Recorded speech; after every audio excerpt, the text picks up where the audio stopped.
একটা প্রশ্ন ছিল মুহতারাম। আমরা জানি যে নবী মুহাম্মদ সাল্লাল্লাহু আলাইহি ওয়াসাল্লাম মহিলাদেরকে ঈদগাহের মাঠে গিয়েও ঈদের নামাজ আদায় করতে উৎসাহিত করেছেন, বা হাদিস আসলে এক্ষেত্রে কি বলে?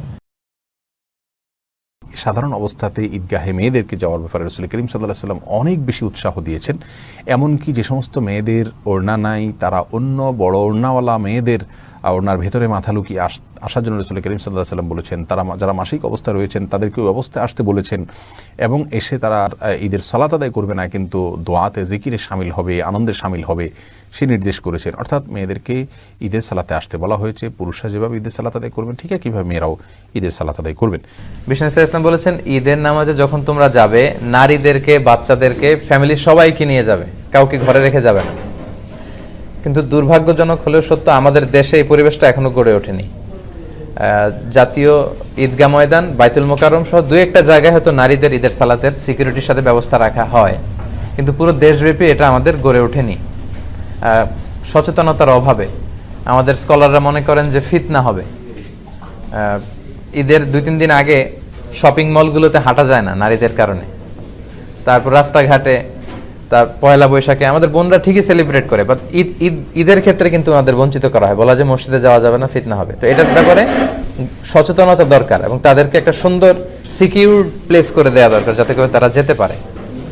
বিশ্বনবী এটাকে এত গুরুত্বপূর্ণ বলেছেন, বিশ্বনবী বলেছেন হাত্তাল হুইয়াদ, মেনস্ট্রুয়েশনাল পিরিয়ড চলছে যে নারীদের, মাসিক, তারাও যাবে। কারণ তারা এটা থেকে বঞ্চিত হবে কেন? কারণ এত বড় গ্যাদারিং বছরে হয় 2টা, তখন খতিব সাহেব মুসলমানদের বিভিন্ন ক্রাইসিস, সমস্যা, সম্ভাবনা নিয়ে কথা বলবে, মোটিভেশনাল কথা বলবে, আমাদের মুসলমানদের কি সমস্যা যাচ্ছে, কি ক্রাইসিস আমরা পার করছি, হ্যাঁ, এই বিষয়গুলো নিয়ে বাৎসরিক একটা মোটিভেশনাল কথা ইমাম বলবেন। তো এটা থেকে যদি আমাদের বোনেরা বঞ্চিত হয়, তাহলে উম্মাটিক ডেভেলপমেন্টটা আমরা করবো কিভাবে? তো সবাইকে একসাথে করতে হবে, সবাই। এজন্যই বিশ্বনবী বলেছেন যে পিরিয়ড যাদের চলবে ওই নারীরাও আসতে হবে। এক মহিলা সাহাবী বললেন, ইয়া রাসূলুল্লাহ, আমাদের অনেকের হেজাব নেই, জেলবাব নেই, আমরা কিভাবে যাব? আল্লাহ রাসূল বললেন, তোমাদের যেই বোনের 2-3টা জেলবাব আছে তাদের কাছ থেকে বড় করে নিয়ে যাবা, যাদের 3টা আছে অন্যদেরকে ধার দিবা, নামাজের পরে আবার তোমাকে দিবে, তারপরেও আসবে। পিরিয়ড যাদের চলে তারা এসে ইয়াতাজিলনাল মুসাল্লা, যেহেতু পিরিয়ড চলছে ঈদগাহে ঢুকবে না, মসজিদে না ঢুকে মসজিদের বাইরে ওয়েটিং এরিয়াতে ওয়েট করবে, ঈদের আনন্দ তারা শেয়ার করবে। ওয়াশতারিক না দাওয়াতাল মুসলিমিন, ইমাম সাহেবের দোয়া, মুসলমানদের দোয়াতে শরীক হবে। তো মেয়েরা মেয়েদের এরিয়াতে, ছেলেরা ছেলেদের এরিয়াতে যখন ঈদের শুভেচ্ছা বিনিময় করবে, মানে মনে হয় যে ভালোবাসা, সবাই মিলেমিশে একাকার। এটাই ঈদের মূল স্পিরিট বা সৌন্দর্য।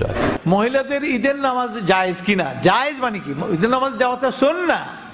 মহিলাদের ঈদের নামাজ যাওয়াটা সুন্নাহ। নবী সাল্লাল্লাহু আলাইহি ওয়াসাল্লাম, সাউদা রাদিয়াল্লাহু তাআলা আনহা, উম্মুল মুমিনিন, আমরা আমাদেরকে আদেশ করা হয়েছে মহিলাদেরকে নিয়ে মসজিদে যেতে। এমন কি ঋতুবতী, হাত্তাল হুইয়াদ, যারা ঋতুবতী তাদেরকে মসজিদে নিতে হবে। কেন? তারা আমিন আমিন করবে, মুসাল্লা থেকে দূরে থাকবে, কিন্তু খতিব যখন দোয়া পড়তে থাকবে, ওই খুতবার মধ্যে দোয়া করবে, মহিলারা আমিন আমিন বলবে সে ঈদের নামাজে। এই জন্য তারাবির চাইতে, ওগুলির চাইতে ঈদের জামাতে তাগিদ দেওয়া হয়েছে মহিলাদের যাওয়ার জন্য। রাসূলুল্লাহ সাল্লাল্লাহু আলাইহি ওয়াসাল্লাম মহিলাদেরকে ঈদের মাঠে যাওয়ার জন্য খুব কঠিনভাবে তাকিদ দিয়েছেন, নির্দেশ দিয়েছেন, উৎসাহ দিয়েছেন। সহিহ বুখারী এবং অন্যান্য গ্রন্থে এসেছে রাসূলুল্লাহ সাল্লাম সকল মেয়েকে, এমনকি কুমারী মেয়ে যারা পর্দার কারণে সাধারণত কখনো ঘর থেকে বেরোয় না, যাওয়াতুল খুদুর, এবং যাদের নামাজ ফরজ নয়, যাদের অসুস্থতার কারণে নামাজ মাফ রয়েছে, তাদেরকেও ঈদের মাঠে যেতে বলেছেন। তারা নামাজ পড়বে না, কিন্তু দোয়া এবং আলোচনায় শরীক হবে। আর যাদের বোরকা নেই তাদেরকে প্রতিবেশী বা বাড়ির অন্য মহিলাদের কাছ থেকে জিলবাব বা বোরকা নিয়ে হলেও ঈদের মাঠে যাওয়ার তাকিদ রাসূলুল্লাহ সাল্লাল্লাহু আলাইহি ওয়াসাল্লাম মহিলাদের দিয়েছেন। পুরুষদের ঈদগাহে মহিলারা গিয়ে পেছনে তারা থাকবে, পুরুষদের ইমামতিতে তারা সালাত পড়বে। এটাই ছিল মূল সুন্নাত। নবী সাল্লাল্লাহু আলাইহি সাল্লাম তার সব মেয়েদেরকে, স্ত্রীদেরকে নিয়ে ঈদগাহে যেতেন। কানা ইউখরিজু নিসাআহু ওয়া বানাতিহি ইলাল মুসাল্লা, নবী সাল্লাল্লাহু আলাইহি সাল্লাম তার স্ত্রীগণ এবং কন্যাগণকে নিয়ে ঈদগাহে যেতেন। তিনি আরো বলেছেন, ইবনে মাজার একটি ঈদ পর্বের হাদিস, ওয়াজাবাল খুরুজু আলা কুল্লি যাতে নেতাকিন, ঈদগাহে যাওয়া প্রত্যেক সাবালিকা নারীর জন্য ওয়াজিব, কর্তব্য। এটা আমাদের সাংস্কৃতিক দিন। এই দিনে মুসলিম জনসংখ্যা শো করা যে মুসলমান কত কত বেশি, এটা বিশ্ব সমাজকে দেখানোর একটা আমাদের দায়িত্ব আছে, সাংস্কৃতিক দায়িত্ব। এই জন্য ঈদের দিনে মহিলারাও ঈদগাহে আসবেন। এটা কতটা গুরুত্বপূর্ণ।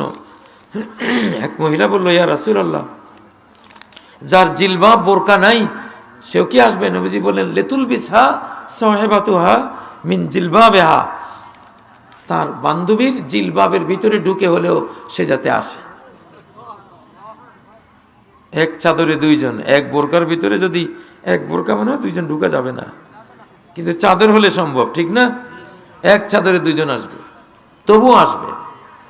আচ্ছা, মায়েদের যে তারা প্রতি মাসে মিনসে আক্রান্ত থাকেন, নবীজি বললেন কোন নারী যদি ঋতুপতি হয় সেই অবস্থায়ও সে ঈদগাহে যেতে হবে। ফায়াতাজিল্লাল মুসাল্লা, তবে তারা নামাজে শরীক থাকবে না, কিন্তু ওয়ায়াশহাদনা দাওয়াতাল মুসলিমিনা ওয়া তাকবীরহুম, মুসলমানদের দোয়া আর তাকবীরে তারা শরীক হবে। কতটা গুরুত্বপূর্ণ। আমরা জানি যে নবী মুহাম্মদ সাল্লাল্লাহু আলাইহি ওয়াসাল্লাম মহিলাদেরকে ঈদগাহের মাঠে গিয়েও ঈদের নামাজ আদায় করতে উৎসাহিত করেছেন। বিশেষ করে আমরা তো আরেকটা হাদিস জানি, রাসূল সাল্লাল্লাহু আলাইহি ওয়াসাল্লাম বলেছেন যে সমস্ত মেয়েদের মেনস্ট্রুয়েশন পিরিয়ডে আছে তারাও যেন পর্যন্ত ঈদগাহের মাঠে যায়, তবে তারা নামাজ পড়বেন না, ঈদের আনন্দকে শেয়ার করার জন্যে তারা ঈদের দূরে দাঁড়িয়ে থাকবে এবং ঈদকে উপভোগ করবে। তো আমাদের দেশের প্রেক্ষাপটে মহিলাদেরকে ঈদগাহে গিয়ে ঈদের নামাজ আদায় করতে কতটা উৎসাহিত করবেন, বা হাদিস আসলে এক্ষেত্রে কি বলে? জি, আপনি যে বিষয়টি বলেছেন সেটি হচ্ছে বুখারী মুসলিমের একটি হাদিসে এসছে। উম্মে আতিয়া তিনি বলেছেন যে রাসূল সাল্লাল্লাহু আলাইহি ওয়াসাল্লাম নারীদেরকে ঈদগাহে বের করে দিতে বলেছেন, তার মানে ঈদগাহে যেতে বলেছেন। তো আমরা রাসূল সাল্লাল্লাহু আলাইহি ওয়াসাল্লামকে জিজ্ঞেস করলাম যে ইয়া রাসূলুল্লাহ সাল্লাল্লাহু আলাইহি ওয়াসাল্লাম, আমাদের মধ্যে অনেকের ওড়না থাকে না বা মিন্স অবস্থায় থাকে, তাদের কি হবে? আল্লাহ রাসূল বলছেন যাদের মিন্স অবস্থায় থাকবে তারা মুসল্লায় থাকবে না, অর্থাৎ নামাজ আদায় করবে না, কিন্তু যখন ইমাম সাহেব দোয়া করবে তারা আমিন আমিন বলবে, মানে দোয়াতে শরীক হবে, তারপরেও তারা ঈদগাহে যাবেন। আর ওড়নার ব্যাপারে আল্লাহ রাসূল বললেন যে তোমাদের যদি নিজেদের ওড়না না থাকে, তোমাদের বোন থেকে একটা ওড়না মানে ধার নিয়ে তোমরা ঈদগাহের ময়দানে যাও। তো দেখেন আমাদের দেশে বিভিন্ন ধরনের ফতুয়াও আছে, অনেকে বলেন যে নারীদের নিরাপত্তার বিষয়টা কি হবে। আসলে আমাদের দেশে নারীরা কিন্তু মার্কেট করতেছে, বাজারে যায়, হাটে ঘাটে যাচ্ছে, এবং এই বছর আমি শুনলাম যে এই বছরের মার্কেটে সবচেয়ে বেশি মহিলারাই মানে ছিলেন। তো যাই হোক, তারা মার্কেটে যাক এটা আমরা চাই না, কিন্তু ঈদগাহে তারা যাবে, কারণ রাসূল সাল্লাল্লাহু আলাইহি ওয়াসাল্লাম যেতে বলেছেন। ইবনে আব্বাস রাদিয়াল্লাহু তাআলা আনহুমা তিনি কিন্তু তার স্ত্রী তার মেয়েদেরকে নিয়ে তিনি ঈদগাহে যেতেন এবং তিনি নারীদেরকে অর্ডার করতেন। আল্লাহ রাসূল সাল্লাল্লাহু আলাইহি ওয়াসাল্লাম ঈদগাহে তিনি যখন খুতবা দিতেন তারপরে তিনি নারীদের নিকটবর্তী হতেন, মানে কাছাকাছি যে তাদের কাছ থেকে কিন্তু তিনি কালেকশন করতেন, যেটা আমাদের দেশে কালেকশন হয়। আর নারীরা তাদের ওই যে কানের দুল বলে, নাকের ফুল, তাদের গলার চেইন খুলে হযরতে বেলাল রাদিয়াল্লাহু তাআলা আনহু রুমালে দিয়ে দিতেন। তার মানে বোঝা গেল রাসূল সাল্লাল্লাহু আলাইহি ওয়াসাল্লাম কালেকশনটা করতেন আর টাকাটা বেলাল রাদিয়াল্লাহু তাআলা আনহু রুমালে তারা দিতেন। তো সুতরাং মহিলারা ঈদগাহে আসতে কোনো বাধা নাই, তারা আসবেন, তারা আনন্দ করবেন, তারা ঈদগাহে যাবেন, তবে অবশ্যই নিরাপত্তার সাথে যাবেন, পর্দা সহকারে যাবেন, এবং তাদের জন্য কিন্তু আলাদা ব্যবস্থা। যেমন আমি যেখানে ঈদের জামাত পড়াই, বিশাল এক ঈদগাহ, সেখানে কিন্তু নারীদের জন্য আসার রাস্তাও আলাদা। নারীদের আপনিও সেখানে গিয়েছেন সেই ঈদগাহে, এবং নারীরা আসেও আলাদা রাস্তা দিয়ে, আলাদা রাস্তা দিয়ে চলে যায়। অসংখ্য নারীরা সেখানে আসেন। তো আমি মনে করি প্রত্যেকটা ঈদগাহে নারীদের জন্য ঈদের জামাতের ব্যবস্থা রাখার প্রয়োজন আছে। জি, ধন্যবাদ মুহতারাম, অত্যন্ত সুন্দর করে চমৎকার সাবলীল ভঙ্গিতে আপনি উপস্থাপন করেছেন। আতালাল্লাহু উমরাহু বারাকাল্লাহু ফি হায়াতিহি। জাযাকাল্লাহু খায়রান।